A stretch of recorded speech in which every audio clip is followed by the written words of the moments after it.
Let's help Mr. Mizuno create the opening balances for the night zone. We need to record these opening balances. So if we refer back to the balance sheet we created in Unit 2, Activity 1, here are the balances. And all we will need to do is write these balances and place them on the transaction analysis sheet. And we've done that already. The beginning balances for cash all the way to shelving are as follows. We also see loan and owner's equity. At the bottom, we see total assets equal total liabilities plus owner's equity. This is an important thing to check. So the first transaction is actually September 2nd. And we, on September 2nd, the Night Zone purchased supplies for $40 to promote a student council event. We paid cash.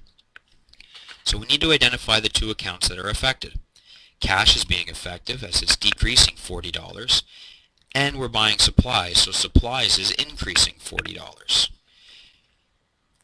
The amounts change, and we also know that total assets still equals total liabilities plus owner's equity. This is important. We can now move on. The balance is in place. The accounting equation still holds true. September 3rd. Purchased an ergonomically correct chair for $100. Paid cash. Well, again, our cash is going to decrease by $100. And our furniture is going to increase by $100. Balances are there. We only have $10 in cash right now, but the accounting equation still holds true. On September 4th, we see that we've received $1,000 in cash from the office to be used in the business. So Mr. Ferrigno is helping us out by giving the business $1,000 more to get started. So cash is going to increase by $1,000. Likewise, across the equation, capital is going to increase $1,000. We now see that total assets equals total liabilities and owner's equity. This is great. We can continue. Now on the 5th, we received $75 cash for services rendered for student council. The accounts being affected, one is cash. Cash would increase by $75.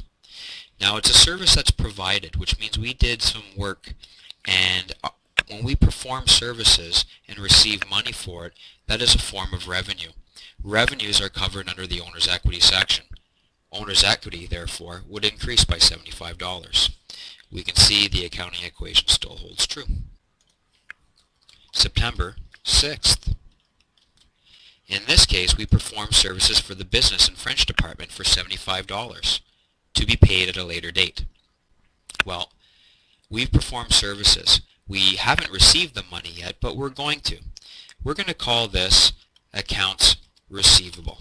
This is money that will be given to us at a later date. So in this case, accounts receivable is going to go up $75. As well, owner's equity will go up because we performed a service as well. We can see the accounting equation still holds true. On the 7th, we purchased new software for the computer, $170 on account.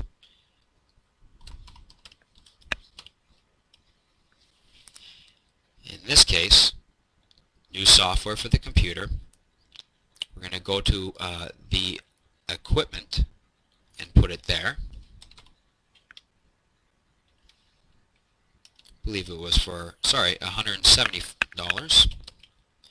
And we haven't paid for it yet, which means we owe money. And we're going to call this accounts payable.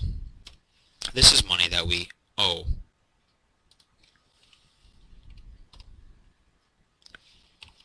And there we have it, accounts payable.